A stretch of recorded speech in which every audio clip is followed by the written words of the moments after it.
So the big tax question is this: how do wealthy people keep their money working for them when selling their business, real estate, or other highly appreciated assets without paying hundreds of thousands to millions of dollars in tax? What if we, as business and real estate owners who have poured blood, sweat, and tears to growing our wealth, and who didn't hire expensive tax attorneys and CPAs to map out an exit strategy, knew their secrets? Instead of recreating the wheel, why can't we just model the way they deferred 30 to 50% in tax, paid off debt, funded their next business dream, and most importantly, leave a financial legacy to give to the causes we believe in most? What if their secrets weren't complicated at all, and you just need a guide who is a few steps ahead of you? That is the question, and this podcast will give you the answers. My name is Brett Swarts, and welcome to Capital Gains Tax Solutions. Welcome to the Capital Gains Tax Solutions podcast, where we believe most high net worth individuals and those who help them struggle with clarifying their capital gains tax deferral options. Not having a clear plan is the enemy, and using a proven tax deferral strategy, such as the Deferred Sales Trust, is the best way for you to grow your wealth. Hey, I'm your host, Brett Swarts, and each episode I'm joined by some of the best investment real estate, financial independence, and passive income wealth advisors in the world, where they share their ideas, deal stories, and inspiration. So together we can make complex tax deferral strategies simple and passive income plans achievable. Hey, I'm excited about our next guest.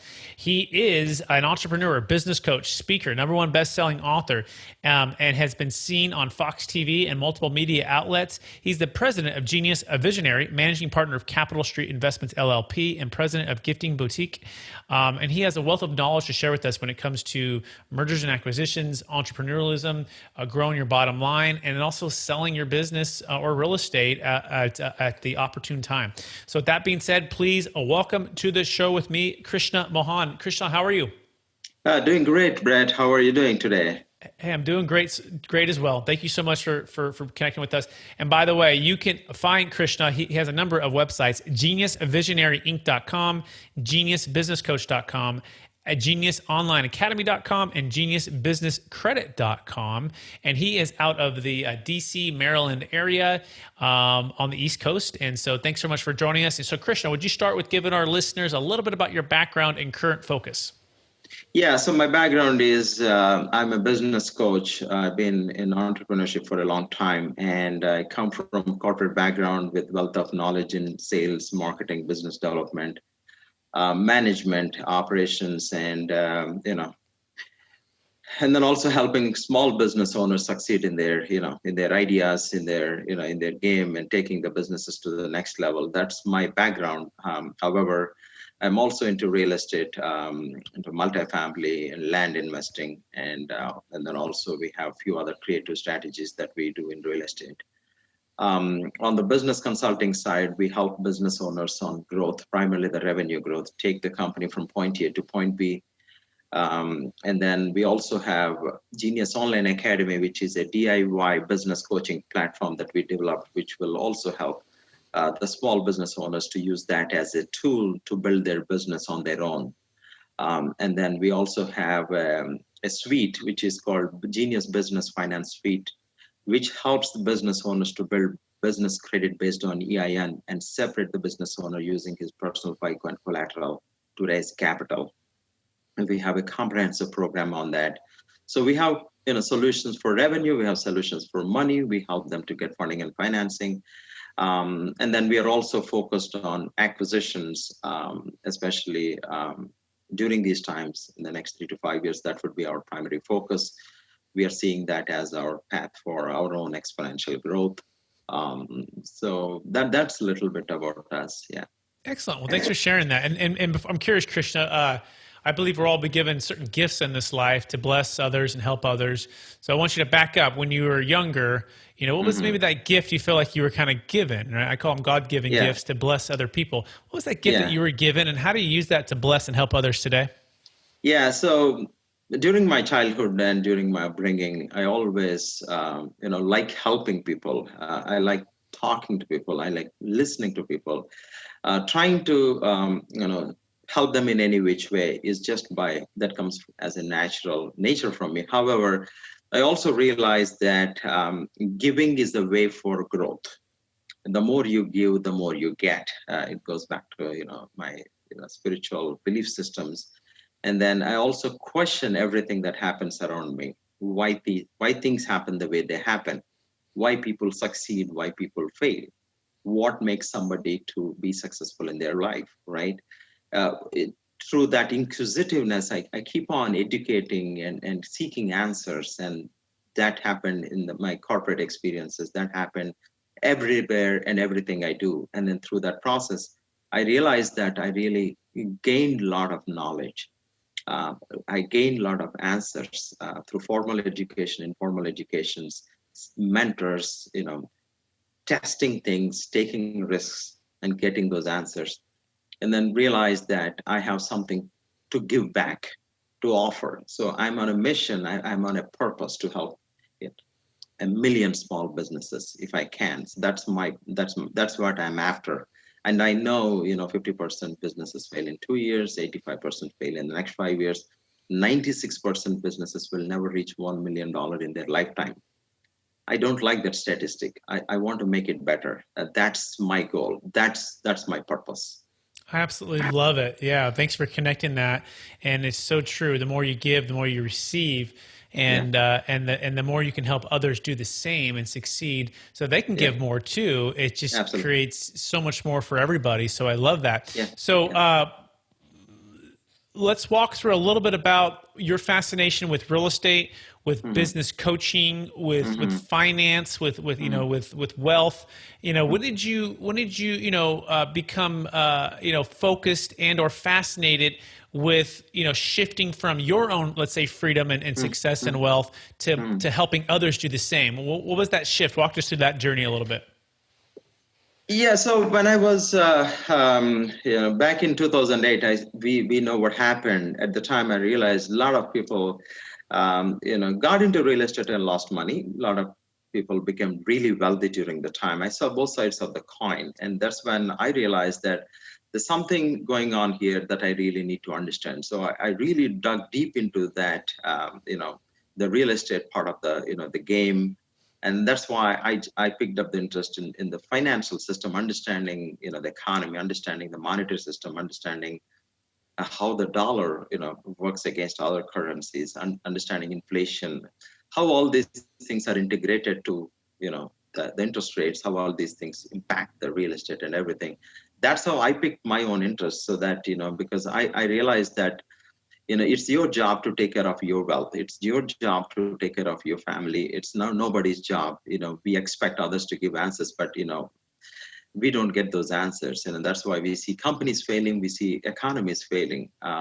Through that, I realized that real estate is definitely a great vehicle. It's a long-term game, and if you stick to your plan, you will get where you have to get. But again, tax is one big thing. And then also you always really need to have a clear end goal in mind. Everything is great in real estate, but we always see people failing and very few people making big money.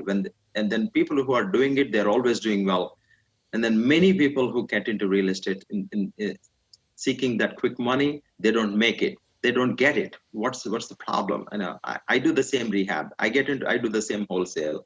I get into the same apartment building, but they don't know why that's not working for them, because they don't have enough knowledge. They don't study the market. They don't understand taxes. They don't understand finance. They don't understand accounting. And if you don't understand all of these things, no matter what deal you talk about it can fail. It doesn't make sense, because these things go hand in hand. Like we discussed, you make top line money. How good it is if you're bleeding on your taxes. If you don't have a proper tax strategy, then no matter how much you build upon that, you have a very weak foundation. You have so many leaks. You got to block that first, right?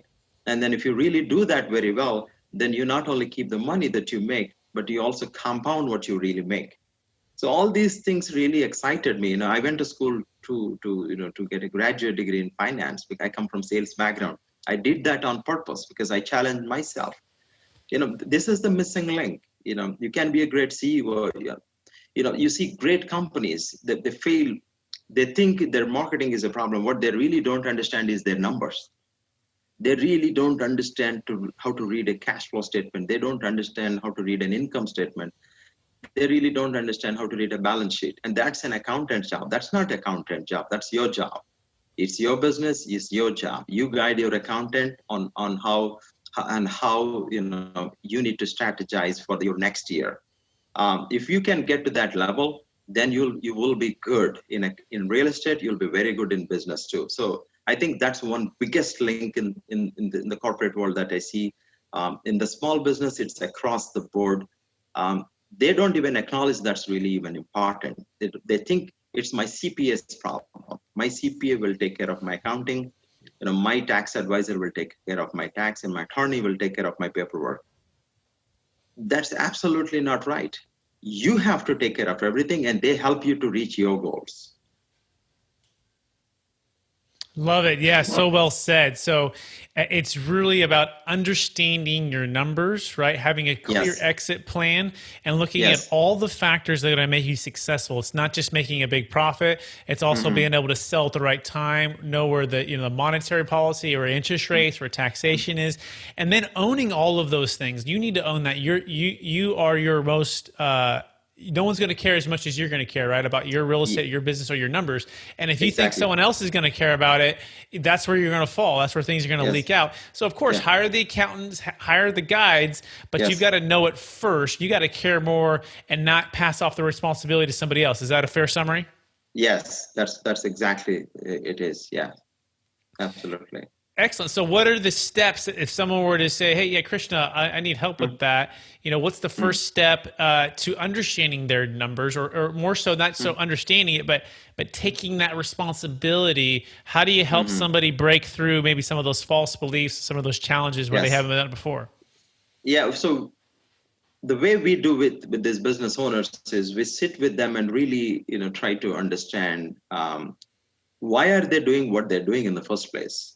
Why are you into real estate? Why are you into restaurant business? Why are you getting into hotel business, right? We need to first understand that first. Is it just because, you see there is some big money here? Is it because you're passionate about it? Or do you have an end goal in mind? How long are you going to continue this business?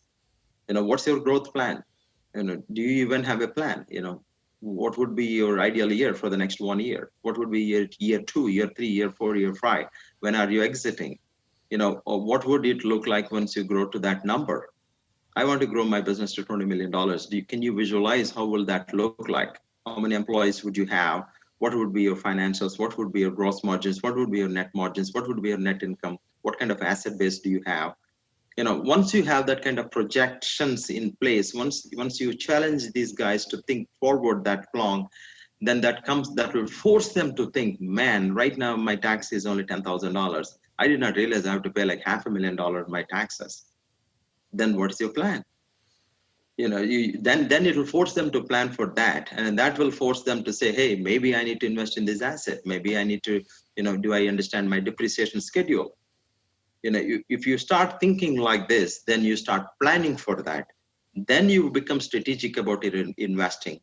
Then the investment will make sense. It's not always the top line. Losses can be your profit. If you understand, if losses are losses, everything is a perspective. If you look at numbers from an accounting perspective, sometimes loss can be to your advantage. Sometimes gain can be to your disadvantage. But that's a little advanced. But once the business owner gets to that level, then he has a lot of tools. Then he is strong. Then it's not always about top line. Then it goes back to his assets, then it goes back to his equity, then it goes back to debt. And then he starts looking debt as a different instrument itself. Not like debt as debt, like a negative debt. Why is this most richest companies are having most debt? I ask these questions to the business, they don't get it. Why is this most richest cash rich companies are having debt? Why should they have debt in the first place? So yeah, I think I think that's how I kind of question, I kind of bring them to a place where they acknowledge, I need to consider this. This is very important for me.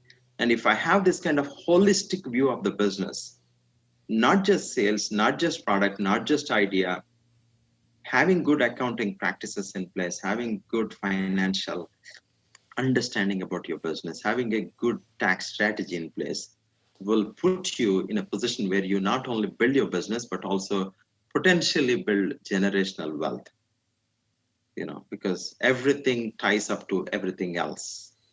And then even you can transition that business, that asset, to someone else, to your legal hair, or maybe sell. So then you're under control, not necessarily the economy. You are under control, irrespective of what happens outside. And from then you actually plan this next year, and that's how I get into my engagement. Excellent. So the more you own and are responsible for your business and your numbers and your planning and your vision and your exit plan, the more you're in control. And the more you're not on those fundamentals, right? The more when COVID-19 or tax or the new, elections, or you're out of control, right? Because you're so dependent on, or not so much dependent, maybe it's not the word, but you're so focused on those things that you're missing the things that are right in front of you, right? So Absolutely. Yeah, you're on a shaky foundation. That's why the fear sets in. You have the fear, right? The fear is what would happen to this election. When is this COVID-19 is going to end? You won't have answers. Nobody knows. Everything is a speculation. What would happen if there is, next recession? Because you're fearful now, you're not taking actions that are important for your business. But if you are under control, then you take actions proactively because you have a plan. And that's where we are seeing a lot of business owners right now are struggling. Some of the businesses are like almost going out of business because they're just focused on the top line. There is an opportunity. There's a way to make money. I will go and chase it. That's just not the right way. In the end, everybody wants money, but it's just the process of how you want it in a way that you can keep it. That's the key. Excellent. So well said. So start with why. Why did you start the company in the beginning, or why did you invest in that real estate in the beginning? What's your passion behind that? What's your long-term goal? What's your growth plan, right? What's the ideal plan in 1, 3, 5, or 10 years? Can you visualize that and see that, and then challenge them to think forward, right? And bring them to a place where they acknowledge that they are ultimately responsible for all of their success, right? And it's not, it is within their control as soon as they have a plan. And if you're not, you're going to be on shaky foundation, and then you're going to live in this state of fear, especially when challenges come, right? So it's kind of like the adage of building the foundation on rock versus building it on sand, right? Or building it on soil that's soft. That when the storms come, it can shake that away. But if you're on rock, it doesn't matter what storms come, it's going to be strong. Is that a fair summary? Yeah, it's a fair summary. So I met an entrepreneur very recently who had a very quick growth. He built his company, a technology company, quickly made like almost $4 to $5 million within 1 year. And he has a big tax bill. And he doesn't understand taxes. He's not even prepared for this. He's not even prepared for the growth. And he's extremely uncomfortable to see his situation. If this is going to be my tax bill for this year, I cannot even imagine what would be for next year. The reason is it's already late for you to plan. And other thing here is you are in a dilemma right now. Do I really like growth, or is it better to be small and pay less taxes? He's confused right now. Because it's like this. So he's not prepared for this. He's thinking that he's overpaying taxes or something because you never had a plan in the first place. Now he thinks like, what would motivate me to grow my company if this is what is going to be my future? It's unbelievable to see. That's a good problem to have, but we have different problems. But it goes back to the same thing. If you don't have a game plan, if you don't have a tax structure, if you don't have a path for your real wealth, then you will be always busy, but somehow you won't be rich, and you don't know why. So well said. So, and thank you for sharing that. So much wisdom there. And I encourage listeners to rewind 5 minutes and just listen to all of that wisdom that Krishna just shared with us here. And so, Krishna, I'm curious, what's the biggest reward or the most rewarding part of what you do? The most rewarding part, what I do is I help business owners to achieve their dream. like it's their dream, it's their baby, that this business that they're trying to build. And my approach and my style of working is result oriented. So we take these people to the finish line. We don't just coach or sell a program and walk away. We are with them. We want to be with them when they get the trophy. That's what we do, and that's the greatest reward. I'm a part of their success, and that's the most rewarding part of it. And we handpick the right kind of business owners who has the attitude, willingness, focus, and commitment, and willing to take action. I mean, these things are needed for somebody to really achieve something.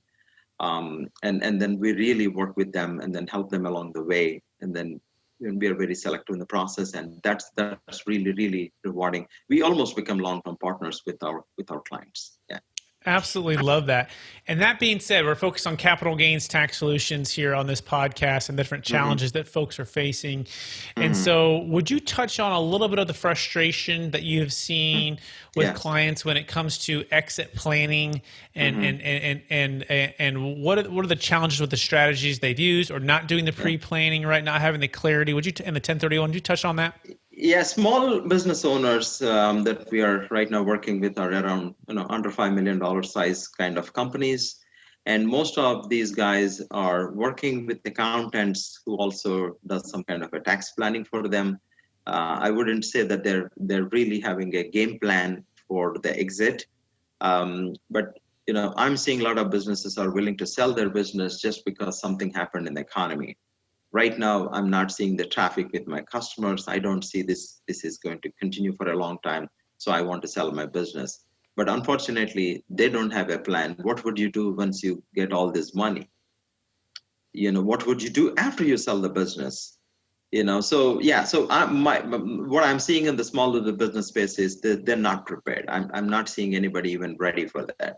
On the real estate side, yes, 1031 exchange is the only option that most of the investors that I see that they're on, but meeting the deadline is not that easy, especially in this current environment right now.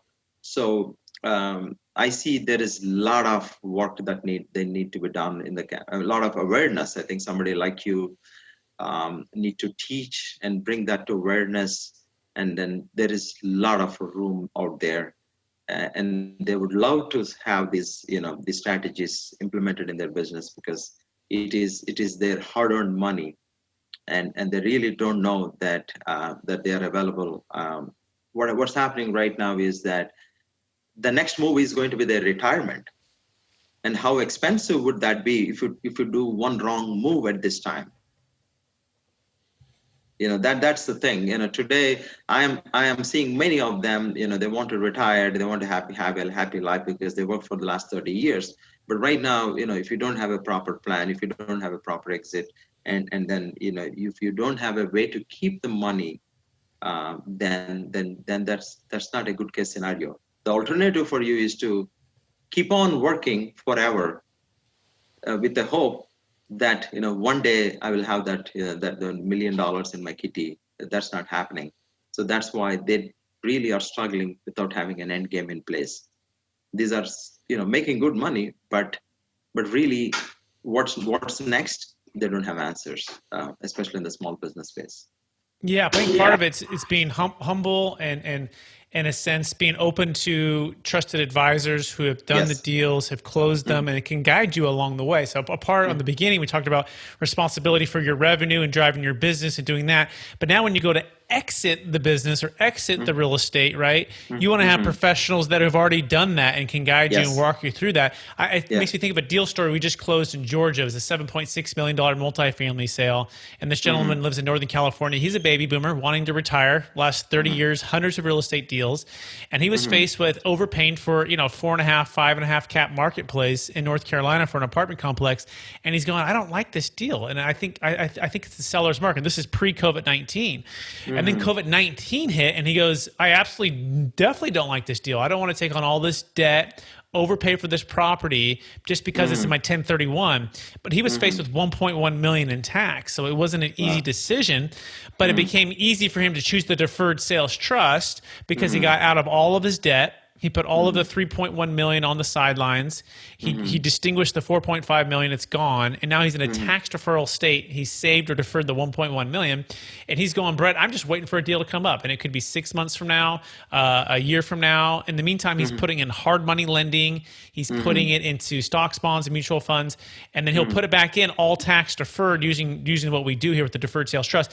But the point of all of that is, he had a plan. He had studied this a year before this happened, right? Yes. And he had it in his back pocket, and he wasn't selling anything a year before, had it all set up, ready to go, and then he was still going for his 1031, didn't work out, and then he went immediately to exit plan number 2, which is plan B, the deferred sales trust, which became his number 1 option, especially with COVID-19. And so how important is it to have A, B, and maybe even a C exit plan in place just in case something like COVID-19 happens? Extremely important. It's just inevitable. You have to have a plan A, plan B, plan C in place. Otherwise, you have to question yourself whether the deal does it even make sense. It's not worth it. It's not worth taking that kind of risk if you don't have plan B and plan C. Because you are either over leveraged or you think that you got into some wrong deal. Just because you don't have a strategy in place. And to that point too, sometimes the emotions are so high. Let's say, his name was Dave. Had he learned about our strategy, 2 weeks before his exchange is going to fail, it's so high, you're not sure if you're making the right decision because you're in an emotional state that's blurred by all of the pressure of this tax, right? And this pressure of this sale. So I've also seen that I encourage a lot of our listeners who are looking at us for the first time to do, before you even go into escrow or list your property, do your due diligence on your exit plan first, right? Yes. Vet that out when you're in an emotional state where you can just vet it by itself. Now, once you have that in place, either it's your plan A or plan B or whatever, plan C, now move into selling and get the highest and best price. Yes. Right. And then just execute the business plan on A, B, or C, right? Don't try to make it all in one in this tight time frame and everyone's rushing around. You're going, of course, you're probably not making good decisions, right? Or clear decisions, right? You're not because you're coordinating with a lot of folks here, right? It's just things does not happen that fast. It's too short of a time. It's just you will be left out with less options. You have to cut corners. Somewhere you'll lose, for sure. Exactly. You only have so much bandwidth. So I think we dig into something there. So that being said, after building your net worth and helping countless clients and partners do the same, what's the biggest secret, one or two, that you wish you would have known or you would have done earlier in your wealth building career? Yeah, I think if I were to start all over again, I think I would first focus on understanding the strategy, understanding finance, accounting, how the numbers work, how to analyze deals, how to have the strategic long-term plan.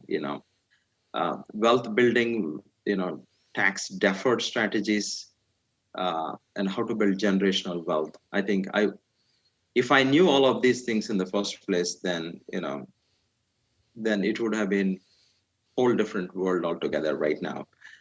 That's the most important thing than anything else, because deals are always there. It's not about the tactic. How do I make money is not the only thing that you can always learn.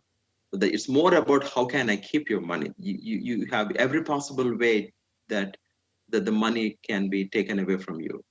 Whether it is tax, expenses, whatnot, maintenance, all kinds of things can come into the picture. But I saw the people who really keep this wealth are really having almost like 100 years plan. I saw people who plan that far. And that's why they're always under control. They're never in a rush. They're always willing to walk away from any deal. They kind of attract deals to them. They don't try to time the market because they always find a way to, find a deal in any market. It's a completely different mindset. So yeah, but chasing things by pursuing the money, by pursuing opportunities. I think in my case, I wasted a lot of time. You don't have to do that. You really don't have to do that. If your job is to understand the whole game of money, how the wealthy really build their wealth. Um, they're not selling anything. They're not chasing anything. Things are coming to them, and then they have that financial base or foundation to be able to leverage those opportunities that come in the market all the time. So if you don't have that, then what happens is with whatever money that you have, you need to go and try to convince others to, to buy that or to sell that. So then that becomes, not a good case scenario. And then you're always reacting. It's a reacting approach. Normally we try to go after opportunities, make some money, and then try to keep it. Again, that's everything is reactive mode. But if you are proactive, then you have a total strategy in place, proper understanding of everything, and then you will be in a position to attract the deals. They are always there. It's just a matter of whether you can execute it or not. And do you have a game plan to execute it and then to get out of it at the right time? So thereby, it would have been much different if I knew all of these things, 20 years ago. But better late than never. Absolutely. Better late than never. And so much wisdom there again. Krishna read his second book of those last 3 minutes. So rewind and hear that again. That is so good. Being poised and ready by having a strong financial base and having a plan in place, right, where you're proactive and you're always under control at that point, and you start to attract deals versus being reactive, right, and having to sell or having to chase deals. So so well said. That being said, Krishna, are you ready for the lightning round? Yeah, I'm ready. All right. So what is the one book you've recommended or gifted the most in the past year? Think and Grow Rich, Napoleon Hill. Excellent book. Give me a mobile or digital resource you recommend for your business. LinkedIn. Favorite leadership quote or theme you try to live by? Control your destiny, else someone else will, by Jack Welch. Love it. What are you curious about right now? I'm more curious about opportunities, businesses out there for sale. We are actively looking to acquire businesses. Yeah. So that's my focus. Yeah. Yep. How do you stay centered after all of your success, Krishna, and after all your coaching and after all of the people you've helped? How do you stay centered in your values, and then how do you stay encouraged to reach for new goals? I think I'm grounded and centered because I try to have some time for meditation and for my spiritual journey. That gives the source of connection to the source, and that keeps me grounded and derive the strength. So I don't feel that I'm kind of weak. I always feel I'm strong because I'm connected to the source. Excellent. And for our listeners who want to get in touch with you, Krishna, what's the best way for them to connect with you again? Yeah, the best way to reach out to me is my email, which is krishna@geniusbusinesscoach.com. That is krishna@geniusbusinesscoach.com. And I also have something else for the audience. They can go to geniusbusinesscoach.com and download my book, which is going to be a complimentary book, 45 Minutes Breakthrough by Krishna, how I find 10K for any business within 45 minutes. And then they can also go to geniusonlineacademy.com and sign up so they can get 3-part business education series for free. Yeah. Excellent. Well, Krishna, I want to thank you for being on the show, for sharing your knowledge, your wisdom, your inspiration, giving us so much in just a short period of time. I want to encourage our listeners to reach out to Krishna, and especially for for real estate investing, for business coaching, so much to be shared. And so please keep using the gifts you've been given to bless others and help people with entrepreneurialism and business and real estate investing. And with that being said, too, I want to thank our guests for listening to another episode of the Capital Gains Tax Solutions podcast. As always, we believe most high net worth individuals and those who help them struggle with clarifying their capital gains tax deferral options. Not having a clear plan is the enemy. And if you didn't catch that more than today, not having a plan, not being proactive, that truly is the enemy. That's the theme of our show here. But using a proven tax deferral strategy is the best way for you to grow your wealth when you're exiting, right? When you're exiting either real estate, a business, highly appreciated stock. Reach out to us, capitalgainstaxsolutions.com, to clarify your options and see if the Deferred Sales Trust is the right fit for you. With that, we encourage you to rate, review, subscribe, and share this with somebody who could help. We thank you for listening to another episode, and encourage you to go take responsibility for your destiny. And remember, control your destiny or someone else will. And that's by Jack Welch. Thanks so much. You have just listened to another information-packed episode of Capital Gains Tax Solutions with Brett Swarts. We hope you enjoyed today's show and found it helpful. Visit capitalgainstaxsolutions.com to access the show notes and to access more resources. Don't forget to leave a review and join us again next time.